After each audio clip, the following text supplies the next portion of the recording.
My name is Chris Rosado. I'm here at Adventist University, a health scientist, and I'm going to be talking about internal rotation of the glenohumeral joint. There's many muscles that kind of contribute, such as the lats, the pectoralis major, and the teres major. But the main focus of this video will be the subscapularis, one of the internal rotators and rotator cuff muscles.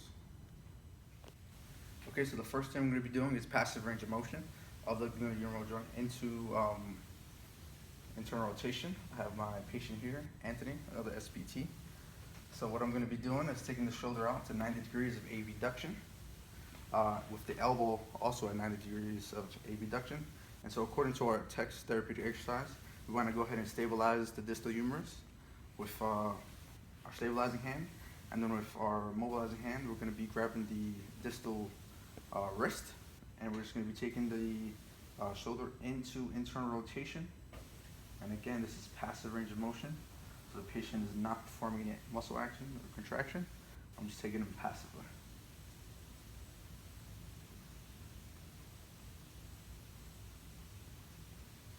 Okay.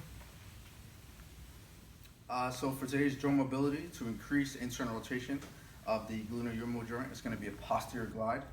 So what I'm going to have to do is, with the patient supine and relaxed, I'm going to have you come a little closer to the edge of the plinth. And come towards me, good. And so what I'm gonna do is I'm gonna position the arm kind of at resting position, myself between his arm and the patient. And what I'm gonna do is I'm gonna stabilize the distal humerus with my lateral arm.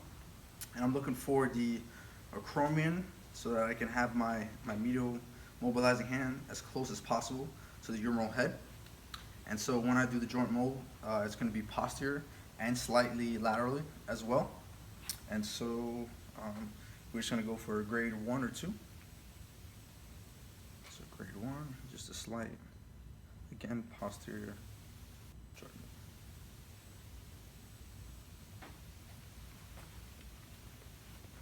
mold. So to stretch the shoulder for internal rotation, what we're going to do is an agonist contraction, PNF stretch or contraction.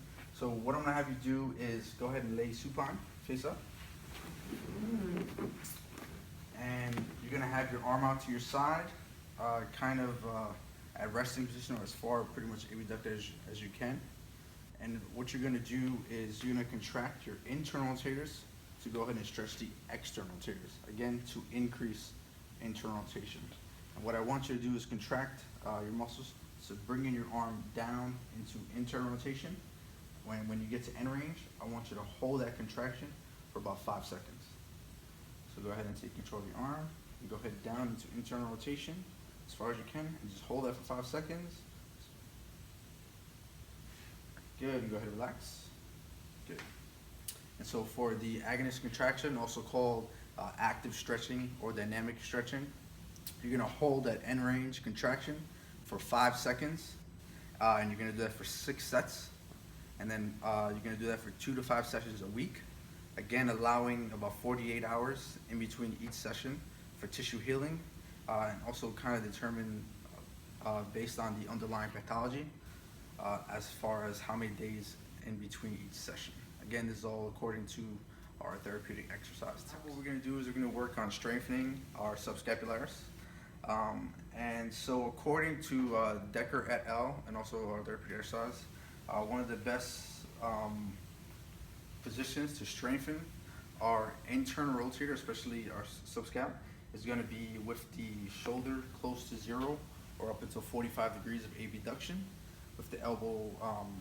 So to increase EMG fire, I'm also going to have him hold a towel right at his side, like so. And so again, we're going to hold that. And so the starting position is going to be in external rotation, and the TheraBand, if you're doing it at home, can be tied into a door. But for clinic's sake, I'm going to be holding the end of it. And so all I want you to do is go ahead and bring your arm towards your body into internal rotation, not letting the towel drop, kind of just squeezing that elbow into your side as well.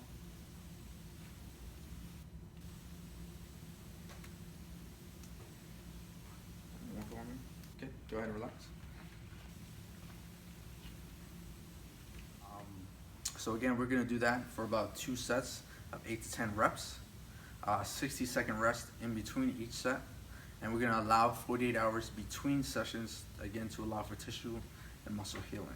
So now I'm gonna be talking about the references for the exercise for the subscapularis. So first of all, Mayers et al. From the University of Pittsburgh, as published in the Journal of Athletic Training, conducted an EMG analysis of several of the rotator cuff muscles during several different exercises for overhead athletes.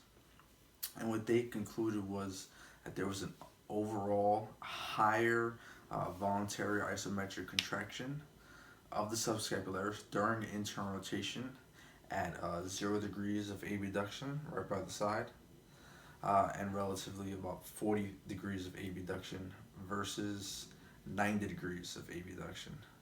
So which is why for my exercise I've chosen to go ahead and keep that arm right by the side. So another article, Decker et al., as published in the American Journal of Sports Medicine, and also cited by Mansky et al. From the Washington State University.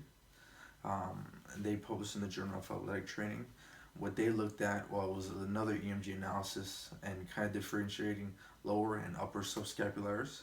And what they found was that the upper and lower subscapularis muscle activity was generated consistently at greater than 20% of maximal voluntary contraction, while participants performed internal rotation at 0 degrees of abduction versus the participants who performed internal rotation at 90 degrees of abduction.